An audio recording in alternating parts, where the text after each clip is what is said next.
On today's Saturday news, we have a huge update on The Rock's WrestleMania 39 status. Got a bunch of new people confirmed for the Royal Rumble. A big name is now official for WWE Raw is Triple X. And backstage information on the Mountain Dew Pitch Black Royal Rumble Bray Wyatt match thing. Are you ready? Are you ready for the news time? Yes, my name is Phil Chambers and I'm joined obviously by Salty Sea Dog, and Gareth Morgan is also here, I guess. Third build. To talk all things wrestling news.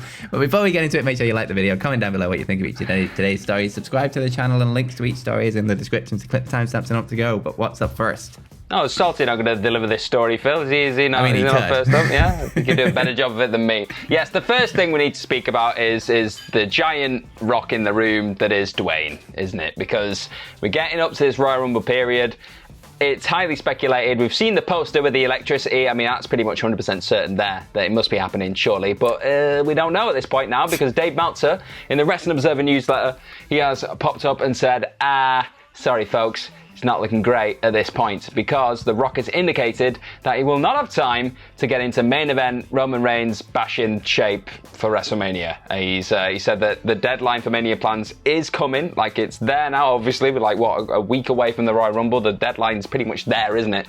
And despite, it being reported for a lot of the time that he was being potentially built for this spot at the Rumble, it's not looking as likely now, because he just doesn't feel like he's going to have that time to prep and get his body in cardio shape. We know he's shredded. We know he's a mountain of muscle and all that, but it's very different getting yourself into that running around, running ropes kind of cardio state. For a guy that big as well, it's quite hard.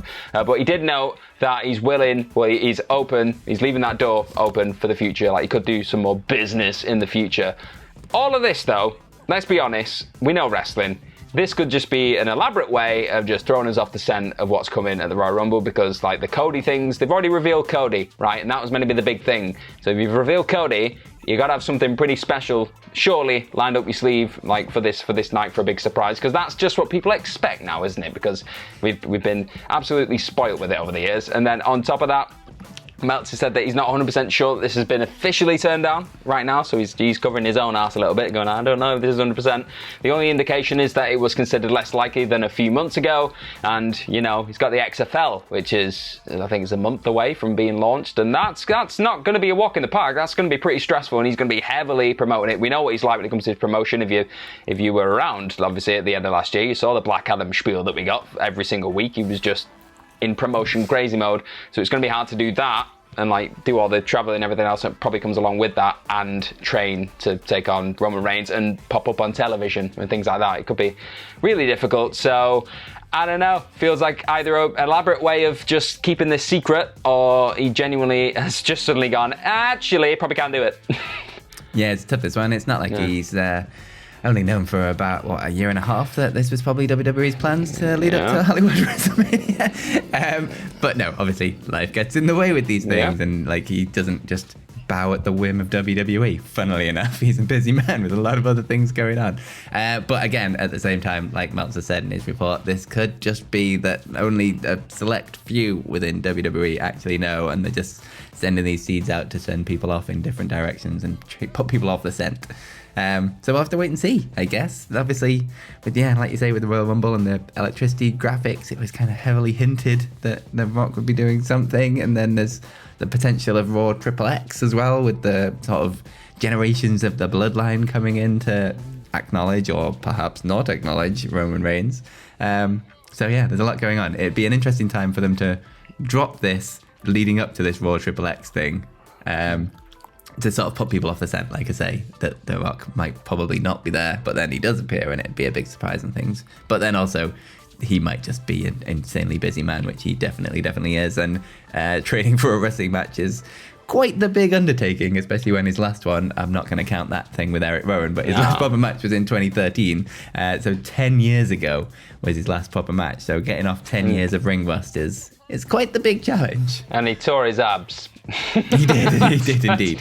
Don't forget, he tore his abdomen. I think it was off the bone, maybe? It was something ridiculous. So, I would not be in a rush. Go.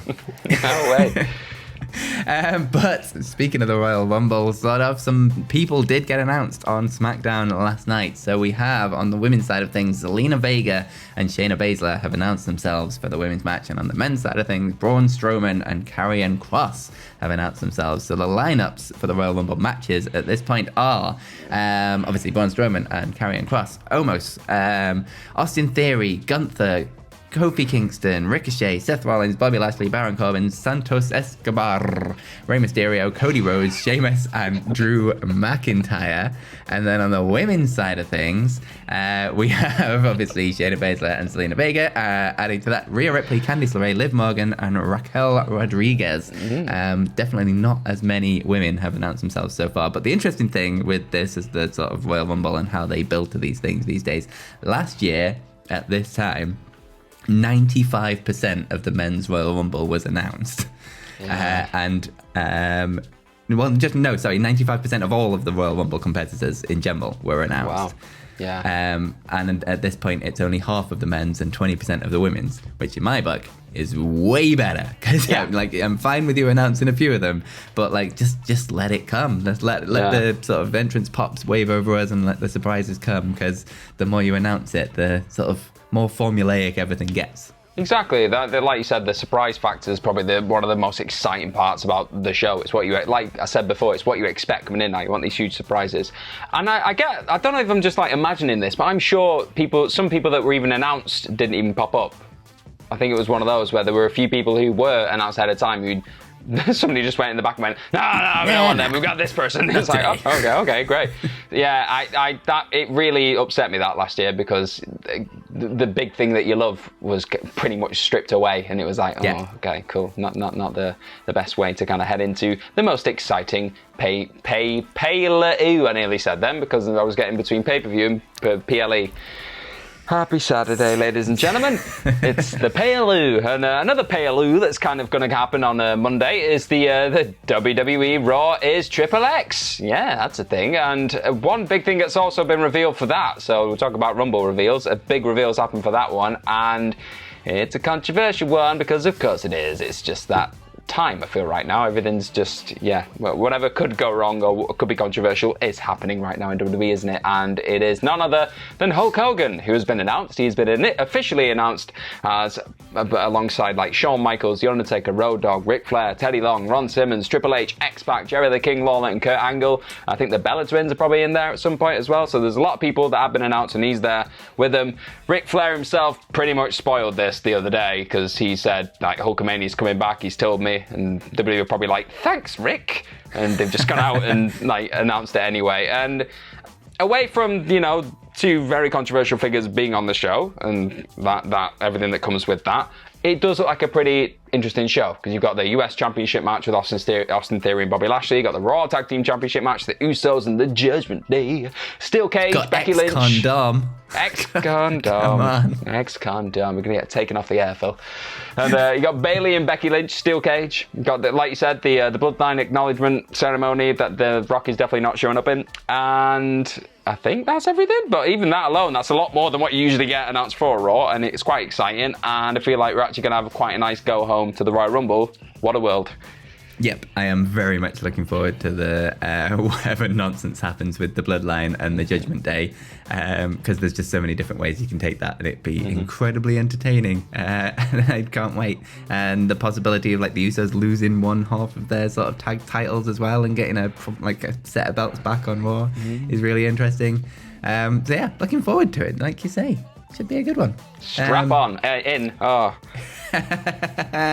Anyway, Royal Rumble also that's happening is the sort of Mountain Dew pitch black nonsense, whatever the hell this is going to be. Well, I have an update on what this is going to be. So it's been 3 months now, over 3 months since Bray Wyatt returned, and this is going to be his first match back. So there's a lot of intrigue, a lot of pressure on this as to what exactly it's going to be. So far, not a lot of announcements. We've kind of got the idea that it's going to be sort of a no DQ, anything goes, no holds barred. You can only win through pinfall or submission. So so far, so no DQ match, street fight, hardcore match, insert match name here that are all exactly the same. But Fightful Select have come with some new information, a little bit of new information, basically saying that there's going to be some neon elements, however that's going to play into this, who the hell knows. And the WWE have been doing some kind of rehearsal run-throughs for this match. So that's not kind of clear whether that means it's going to be like a straight match with lots of nonsense that they have to rehearse, or whether it's going to be like a cinematic style match, or whether they're going to try and like mix the two of those things together to get a sort of a bit of a mix of both worlds. But the rumors are rampant about sort of the Fiend being in it, and Uncle Howdy obviously, and anything else to do with Bray Wyatt. It's going to be an interesting one, this one. I genuinely don't know what to expect. I need a neon Fiend now in my life. That's all I want. Like, we had the Firefly Funhouse come back last night, which was something.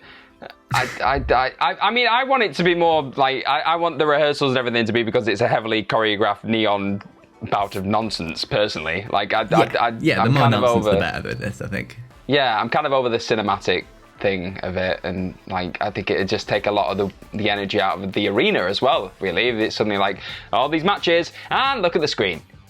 I don't know if that's necessarily going to work for me, so I hope it is just actually but it's called a pitch black match, so they do actually don't think too hard about this. Just whatever happens, and it'll just be let it wash over you. Yeah. It can't be worse than the zombies, so. It can't. I want it to be like, so when you go to the depths of the ocean, you get all them neon fish. I want it to be like that, but like, it's just like neon on the bodies and they're fighting. And like, he's got like a Fiend neon painting on his chest. Yeah? Why not? We'll have to wait and see. Let us know what you think it's going to be down in the comments below, but we'll move over to your Twitter questions to finish up the video. So the first one comes from Brian George, who says, what would you say would be the worst finisher to take, whether it be most painful or most terrifying? For him, it would either be Daniel Garcia's Dragon Tamer or The Undertaker's Last Ride. I don't know if it necessarily be the most terrifying to take. I'm going to bend it a little bit, because I think this would be the most terrifying to do, if that helps, consistently. And I think, since a kid, and I tried doing it on a trampoline once, the Swanton Bomb terrifies me. Interesting. Because it's the fact that you kind of go up in the air, and then you stay kind of at that angle where your body's kind of, your head's not quite tucked for a disturbing amount of time before suddenly tucking. And in my head, I always had that horrible thing of, what if I don't tuck enough, or like quick enough, and that happens. So that used to scare me on a trampoline. I'd always go to do it and then just twist and roll and just cry. So yeah, that was terrifying to me. I was great at Swanton Bombs as a kid. I Swanton Bombed off my garage roof onto 2 mattresses and a load of cardboard boxes. Explains so much, Phil. So much. I mean, I was a Mick Foley fan, so Mick Foley mixed with Jeff Hardy, and you get me jumping off my roof and my couch and ladders in my living room.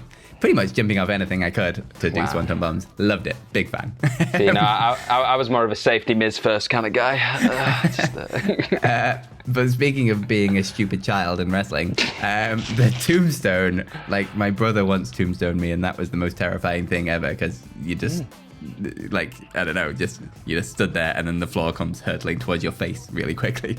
But I always thought the Styles Clash would probably be quite terrifying to take, because that's, I mean, there's nothing there. There's no protecting yourself. You're just waiting for him to fall down and your face to hit the floor. That doesn't sound like a lot of fun. Yeah, ask James Ellsworth. That is not fun. But equally, I've also got a kind of a wrestling childhood story. I powerbombed a friend once onto the hardest part of the bed, and right onto the edge. So, hi Charlie. I nearly broke his spine that day. So he never let me practice my finishes on him ever again. Yeah. And this is why they say don't try this at home. Oh yeah, don't try it at home. And we ignore it completely, obviously. What a public service announcement, eh? The next question comes from Visa Hawkeye, who says, who do you think is part of the greatest Royal Rumble lineup that's about to come, and why is WWE so happy about it? So obviously this is the kind of news that they're fine with putting Cody Rhodes' entrance out there, because they've got loads more surprises waiting in the back. See, I was slightly confused by this at first. I thought you meant like the best lineup ever, and there's been some epic ones, like 2001, everything else. Great lineups. For this year, it's the Hurricane, isn't it? Because he's just a guaranteed crowd popper every time. Damn back. Yeah. Yeah, so that's who it is. That wasn't a joke, Phil. No, I'm with you, 100%. I am down with that. And throw in, if the Hurricane's going to be there, then I'm going to pitch this again. I did this on WrestleCulture, the podcast, available on Apple Podcasts and Spotify or wherever you get podcasts from. But this is 100% what I want to happen, because obviously you've got the Alpha Academy. Part of the Alpha Academy is Otis. Otis does the worm, so Scotty 2 Hotty kind of needs to come out there while the Alpha Academy are in the ring. Like, think like they're about to fight, but then they don't fight. He gets glasses out of his pocket. He puts the glasses on Otis. They do the worm all over the place. And then the match ends because nothing can beat that 100%. Yeah. So the worm meets the caterpillar. Do a bit of that. Yeah, and I like it. Chad Gable just shooshes a bit to try and stop them from dancing, maybe. It writes itself. It's gold. It needs to happen. Yeah, Scotty I like that. Like Chad Gable goes for the and then The Rock does the... in his face. The Rock in there. Just... And then the Hurricane comes in and chokeslams them both. Oh, just writes itself, Phil. It's so easy to book a Royal Rumble. Easy. And the final question of the day comes from Cody Bruyere, who says, if Max Caster were to roast The Office, who would be his prime target? I mean, there's only really one answer for this, isn't there? Yeah. Should we say it at the same time? On 3? Yeah, let's try it. Okay. 1, 2, 3. Wilbur. Yeah, there it is. I mean, obviously, look at him. Of course it is. It's ammunition. Like, if you throw stones, buddy, they're going to come back to you. All right? That's the way it is. That's the way it is. It's an easy one. But that is the news for today. Thank you very much for joining us. If you want, you can follow us over on Twitter. You can follow me at PhilMyChambers, and you can follow Gareth at GMorgan04. And you can follow all of us at WhatCulture WWE. Make sure you subscribe to the channel, like the video, like I say, comment down below what you think of all of today's stories. Ups and downs for SmackDown and Rampage are on their way later, so make sure you look out for them. But most importantly, have yourselves a bloody good day. Bye-bye.